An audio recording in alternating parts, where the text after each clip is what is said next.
Donald Trump openly, personally also was invested in the continuation of the genocide, the Saudi genocide in Yemen. That is so crazy. Trump is not funding a genocide, but you have not stopped shaming him and his supporters for like 2 fucking weeks. Are you okay?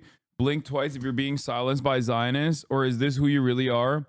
Just 2 dudes on my screen wearing polos. I don't know. Maybe I'm missing something. 2 preppy Americans, if you ask me. Trump is not funding a genocide, but you've never stopped shaming him. Do you actually think Donald Trump is the anti-genocide vote? Are you out of your fucking mind? You're really that horny for genocide that you're going to chastise people for voting for a Republican and generalized conservatives? Are you fucking brain dead?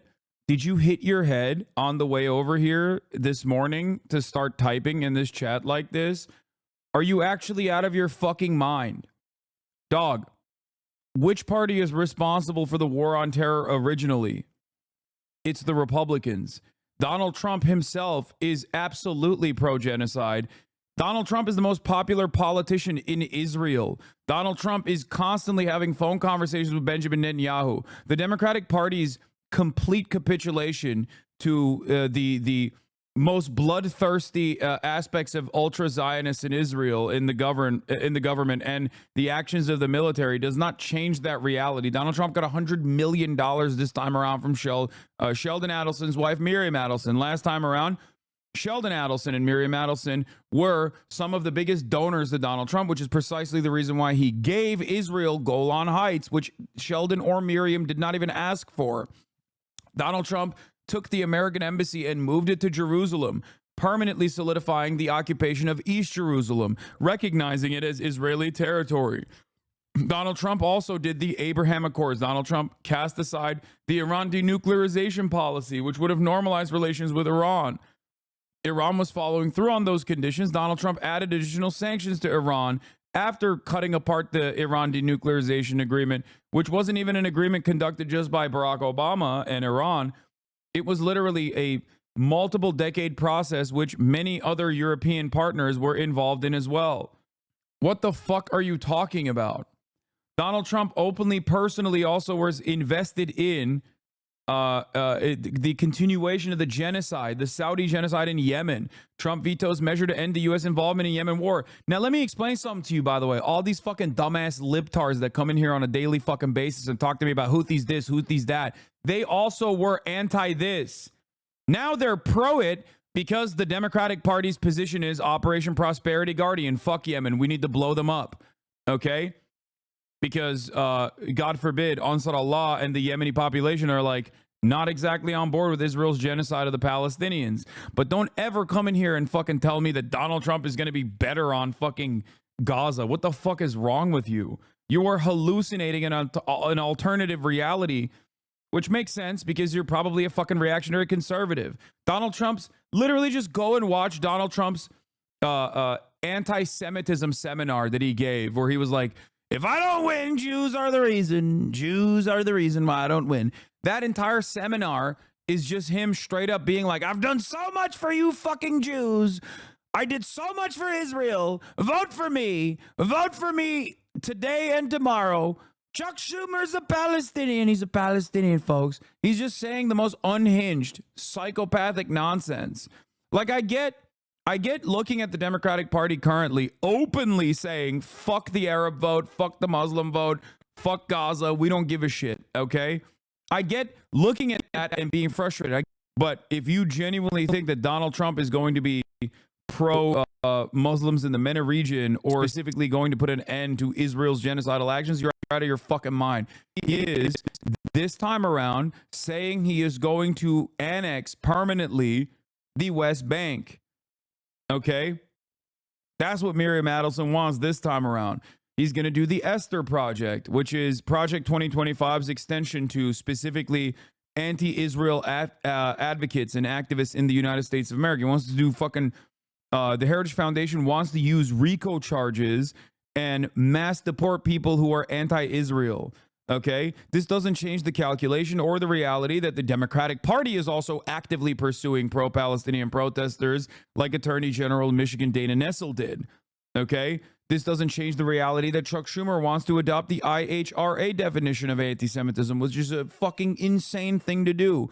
It is completely antithetical to free speech, but beyond that, it's completely unacceptable in terms of a definition that you could support ever, okay? It means criticizing Israel as anti-Semitic unconditionally, and Chuck Schumer has said he wants to sneak that into a must-pass defense bill because he's a ginormous piece of shit. But once again, if you come in here and you act like this fucking dipshit is pro-Palestinian, you are a sucker, okay? You're a sucker if you think the Democrats are pro-Palestinian too, okay? Just saying. You are a sucker if you come in here and you tell me Kamala Harris loves the Palestinians. She wants a two-state solution. Kamala Harris is working tirelessly around the fucking clock to stop the genocide in Gaza. You're a fucking sucker. That's not correct. Okay, they have made zero inferences to that reality. They've openly communicated that the power that they have over Israel, the influence they have over Israel, they will never utilize. Okay, but you're out of your fucking mind if you think that Donald Trump is pro-Palestinian. Give me a fucking break.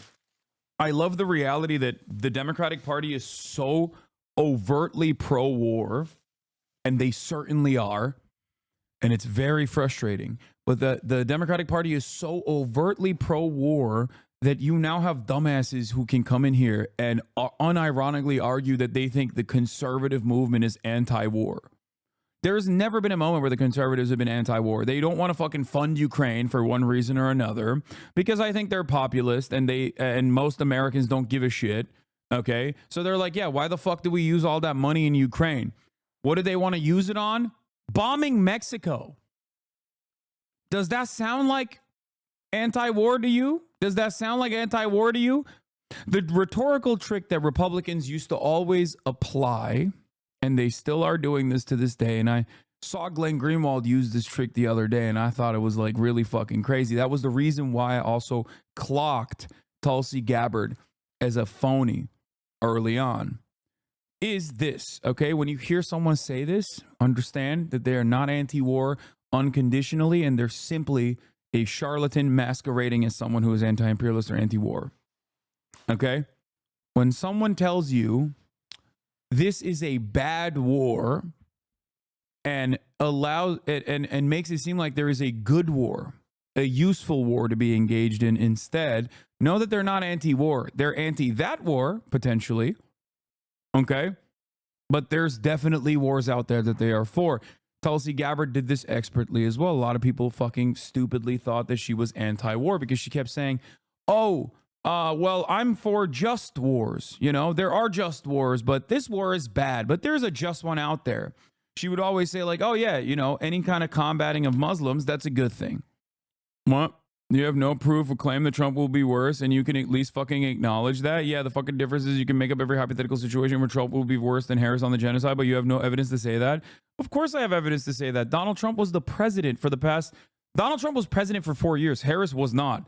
You could make a literal fucking liberal-ass argument as to like, well, Kamala Harris as president will be different, actually, girl. You have more evidence to suggest that Kamala Harris, once president, could be different than fucking Donald Trump because Donald Trump was president already. I'm not even making that argument because I don't think Kamala Harris is anti-genocide, okay? But having said that, there is so much evidence to suggest that Donald Trump is already worse because the actions that he took that I directly communicated to you at the behest of Israel set in motion the actions where October 7 became an inevitability. It's something that I've talked about a million times over, as a matter of fact. A lot of Democrats can't talk about that, though, because they're so fucking dick riding Israel that they can't openly talk about this issue from even partisan lines. Think about that, because they're so goddamn pro-Israel that they can't even talk about this issue with objective facts and from a partisan perspective, and how much Donald Trump did that actually accelerated the tensions in the region that actually caused October 7 to begin with. You have no proof to claim that Trump will be worse. You can at least fucking acknowledge that. But do you condemn conservatives? Do you condemn Hamas? And Hamas civilians are terrorists? What are you saying? This person went from being like, Trump is going to be better for the Palestinians, to literally to straight up turning around and being like, do you condemn Hamas? What the fuck? What happened? So I guess you weren't fucking pro-Palestinian emancipation at all. You just are pro-Trump. and you thought that this would be a expert way to try in your mind to convince some fucking other dumbasses. Yeah, the neocons are all endorsing Harris because they think Trump will be exactly the same. There's no deeper ideological reason Dick Cheney is riding with Kamala is just for shits and giggles. No, I think that the Democratic Party has adopted the framework of the neocons 100%. But if you think that Donald Trump is going to be fucking any different when it comes to war with Iran, you are the most delusional person ever. What the fuck are you talking about? Dick Cheney wants managed fascism. Donald Trump represents chaotic fascism. That's why Dick Cheney and many of these other fucking neocons are on board with Kamala Harris rather than Donald Trump. They win, we lose. It doesn't matter. No matter who wins, they win. I never fucking said that Trump would be better. Nope, I'm very pro-Palestine and registered to vote. What? You're upset that I've been shitting on Donald Trump and you're saying that I'm fucking libbed up. This is awesome to hear said out loud. What do you mean? This is what I talk about every fucking day. Is there a right-wing version of getting libbed up, like a disillusioned groiper hearing someone insult Bush and getting really angry or something? I don't know if that analogy works. That's funny. You're really that horny for a genocide that you're going to chastise people for voting for a Republican and generalize conservatives is what you said. As in, the implication is that the anti-genocide vote is a vote for conservatives, and you are delusional for saying that. Don't try to backpedal away from that. Yeah, it's funny because, yeah, Iran, which, contrary to popular opinion, is incredibly restrained as always. A lot of people, including Elite News, has been saying that like Iran is going to attack before the election. Iran is going to attack before the election, and I haven't put a lot of emphasis on that coverage because we found out together, one, that it was actually Israeli sources that was saying Iran is going to attack before the election, and two, that is unceremonious for Iran to do so because they have demonstrated restraint time and time again. Here is the news coverage on it, though. The official spoke on the condition of anonymity because they were not authorized to speak publicly. They said that it was the military commanders were preparing a list of dozens of military targets inside of Israel, but that the attacks would very likely happen after the American election because Iran was concerned that another spike of tension and chaos in the region could benefit former Donald J. Trump in his re-election campaign. What? Just like Ukraine, right? What do you mean? Eland is a localized thermostat. They're not always on the money, but mostly so. Yeah, no, I trust Eland. God damn, dude. Holy shit.